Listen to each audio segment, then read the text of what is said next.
শাহিনের লাশ আমরা নিজেরা থাকতেই ওই একজনকে দিয়ে দরজা ধাক্কা দিয়ে খোলাইছি, ভিতর থেকে লক করা ছিল। তো ভিতর থেকে লক করা থাকলে স্বভাবতই আমরা এটাই ধরে নিই যে ভিতর থেকে আর খারাপ কাজ কেউ কিছু করে নাই। যে লোক ভিতরে মারা গেছে শাহিনেই আত্মহত্যা করছে, আমরা এটাই ধরে নিচ্ছি নাকি। যেহেতু ভিতর থেকে লক করা ছিল, আমাদের সামনেই দরজা খোলা হয়েছে, দরজা ঠেলে ভিতরে সিটকিনি দেওয়া ছিল, আমরা বিশেষ কায়দায় সিটকিনি খুলছি। তো সুতরাং আমরা যেহেতু সে আত্মহত্যা করছে, আমরা চাইছিলাম যে পোস্টমর্টম করতে, কিন্তু পোস্টমর্টম করানোর বিপক্ষে সবাই। তার বাবা আছে, পোস্টমর্টম করাতে চায় না।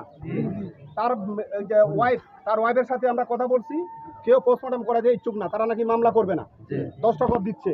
ঠিক আছে, আর এলাকার ভাই আছে, এই যে মেম্বার সাহেব আছে, আমরা কাগজপত্র রেডি করে আমরা একটা ইউডি মামলা নেব। ইউডি মামলা নিয়ে আমরা আপাতত লাশটা দিয়ে দিব, তারা দাফন কাফন করবে। ঠিক আছে, দাফন কাফন করে ফেলবে। হ্যাঁ, আর আমি আমার সিনিয়র অফিসারের সাথে কথা বলছি, যেহেতু এটাতে কোনো বিতর্ক দেখতেছি না আমার জানা মতে, যেহেতু দরজা ভিতর থেকে সিটকিনি ছিল, এটা হলো সবচেয়ে বড় প্রমাণ।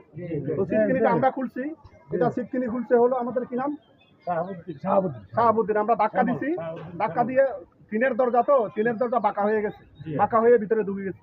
তো সুতরাং আমাদের আর কারোর কোনো সন্দেহ নাই তো? ঠিক আছে, দিয়ে দিলাম। ওই যে আমি আমার দারোগা রেখে যাচ্ছি, আমি চলে যাবো এখন। উনি ওই কাগজপত্রগুলো সিগনেচার করাইয়া লাশ বিনা ময়নাতদন্তে দিয়ে দিবে।